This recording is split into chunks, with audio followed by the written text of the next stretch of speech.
ایک ایسے خطاط جو پاکستان سے تعلق رکھتے ہیں، ان کو بچپن سے ہی عربی زبان کی خط سے بے انتہا پیار تھا۔ مدینہ منورہ میں مسجد نبوی کی کیلیگرافی یا خطاطی کے لیے ایک کانٹیسٹ ہوا تھا، تو اس میں انہوں نے بھی حصہ لیا اور وہ جیت گئے۔ اور حیرت کی بات سب کو یہ لگی کہ وہ ایک پاکستانی تھے اور ان کی زبان عربی نہیں تھی، مگر ان کے ہاتھ حسین عربی خط لکھتے تھے، اس لیے ان کو مسجد نبوی کی کیلیگرافی کے لیے چوز کر لیا گیا۔ جن کی خطاطی نے مسجد نبوی کو مزید خوبصورت بنایا وہ کوئی اور ہستی نہیں بلکہ پاکستان سے تعلق رکھنے والے شفیق الزمان صاحب ہیں۔ روضہ رسول صلی اللہ علیہ وسلم کے اوپر 3 بورڈز لگے ہوئے ہیں اور یہ بھی خطاط شفیق الزمان صاحب کی خطاطی ہے۔ ان کو ایک بورڈ بنانے میں آلموسٹ 6 ماہ لگے تھے اور تینوں بورڈز بنانے میں تقریباً 1.5 سال کا عرصہ لگا تھا، اور اس کو 24 کیرٹ گولڈ سے لکھا گیا ہے۔ اس سے پہلے میں آپ کو یہ بتاؤں کہ ان بورڈز پر کون سی آیات لکھی ہوئی ہیں، میں آپ لوگوں کو یہ بتانا چاہوں گا کہ روضہ رسول کی جالیوں پر بھی کچھ نہ کچھ لکھا ہوا ہے، اور یہ جو پلرز آپ لوگوں کو دکھ رہے ہیں ان پلرز پر بھی کچھ نہ کچھ لکھا ہوا ہے، اور یہ جو بیچ میں آپ کو سلور بورڈ نظر آ رہا ہے اس پر بھی کچھ لکھا ہوا ہے۔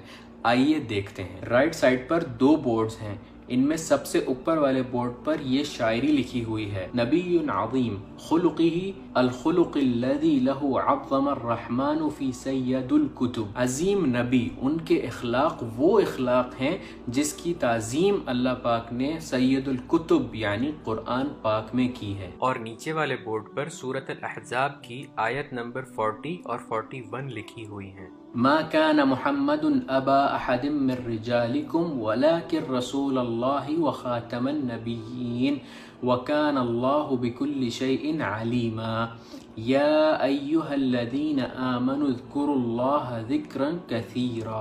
سینٹر والے بورڈ پر سورۃ الحجرات کی دوسری آیت لکھی ہوئی ہے: یا ایھا الذین آمنوا لا ترفعوا اصواتکم فوق صوت النبی ولا تجهروا له بالقول كجهر بعضكم لبعض ان تحبط اعمالكم وانتم لا تشعرون۔ لیفٹ سائڈ والے بورڈ پر سورۃ الحجرات کی آیت نمبر 3 لکھی ہوئی ہے: ان الذين يغضون اصواتهم عند رسول الله اولئک الذین امتحن اللہ قلوبهم للتقوی لهم مغفرۃ واجر عظیم۔ روضہ رسول کی بیچ والی جالیاں جس کو باب التوبہ بھی کہتے ہیں، اس پر 3 بورڈز لگے ہوئے ہیں۔ پہلے بورڈ پر لکھا ہوا ہے ہنا السلام علی رسول اللہ صلی اللہ علیہ وسلم۔ دوسرے بورڈ پر لکھا ہوا ہے ہنا السلام علی ابی بکر رضی اللہ عنہ، اور تیسرے بورڈ پر لکھا ہوا ہے ہنا السلام علی عمر بن خطاب رضی اللہ عنہ۔ یہ وہ 3 بورڈز ہیں جو نشاندہی کرتے ہیں آپ صلی اللہ علیہ وسلم، حضرت ابو بکر صدیق رضی اللہ عنہ اور حضرت عمر بن خطاب رضی اللہ عنہ کے قبور کی۔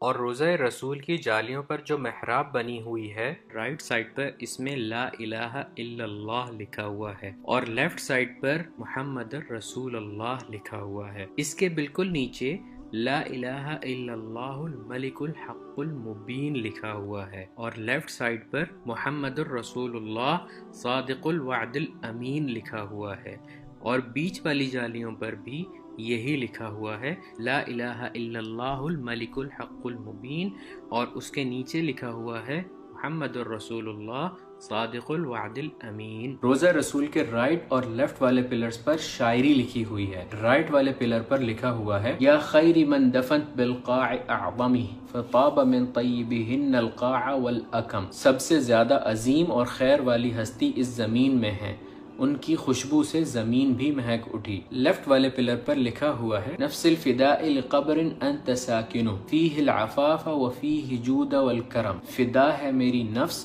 اس قبر پر جس میں آپ مکین ہیں، یعنی رہنے والے ہیں، جس میں پاکیزگی، سخاوت اور کرم ہے۔ اب آتے ہیں روضہ رسول پہ لگے ہوئے اس سلور بورڈ پر جو میں نے اور آپ نے بہت دفعہ دیکھا ہے، لیکن ہمیں یہ نہیں پتا ہوتا کہ اس پر لکھا کیا ہوا ہے۔ یہ بورڈ 1026 ہجری میں عثمانی خلیفہ سلطان احمد بن سلطان محمد نے اس دروازے کے لیے ہدیہ کیا تھا۔ اس بورڈ پر یہ لکھا ہوا ہے۔ سب سے پہلے لکھا ہوا ہے بسم اللہ الرحمن الرحیم، نبئ عبادی انی انا الغفور الرحیم۔ اس کے بعد لکھا ہوا ہے یا ایھا النبی انا ارسلناک شاہدا ومبشرا ونذیرا وداعیا الی اللہ باذنہ وسراجا منیرا وبشر المؤمنین بان لهم من اللہ فضلا کبیرا۔ ان دو آیات کے بعد یہ سینٹنس لکھا ہوا ہے اللہم یا رحمان بجاہ ھذا النبی الکریم اغفر لعبادک المنقاد لاحکام شریعت نبیک العظیم، جس کا ترجمہ ہے یا اللہ یا رحمان، نبی کریم کے مبارک چہرے کے صدقے اپنے بندے کو بخش دے جو آپ کے نبی کے شریعت کے احکام کے مطابق چلتا ہے۔ اس کے بعد لکھا ہوا ہے السلطان احمد بن السلطان محمد، یہ سلطان احمد بن سلطان محمد کا پورا نسب لکھا ہوا ہے۔ اس کے بعد لکھا ہوا ہے نصرہ اللہ نصرا عزیزا وفتح له فتحا مبینا، اللہ تعالیٰ ان کو عزیز فتح نصیب کرے اور ان کو واضح کامیابی عطا کرے۔ اس کے بعد لکھا ہوا ہے الہمت فی تاریخی اہداء حبا خالصا 1026، ان کے دور میں یہ بورڈ بنایا گیا اور روز مبارک کو خالص محبت سے ہدیہ کیا گیا 1026 ہجری۔ امید ہے آپ لوگوں نے اس ویڈیو سے کچھ نہ کچھ ضرور سیکھا ہوگا، اگر سیکھا تو اپنے دوستوں کے ساتھ ضرور شیئر کیجیے گا، اور یہ ویڈیو آپ کہیں پر بھی دیکھ رہے ہوں، چاہے آپ کو واٹس ایپ پر کسی نے سینڈ کی ہو، چاہے فیس بک پر دیکھ رہے ہوں یا یوٹیوب پر دیکھ رہے ہوں، تو سب کام چھوڑ کر سیدھا یوٹیوب پر آئیے گا اور لکھیے گا سلمان امداد اور اپنے بھائی کے چینل کو سبسکرائب کر لیجیے گا۔ اپنا بہت سارا خیال رکھیے گا، اللہ حافظ۔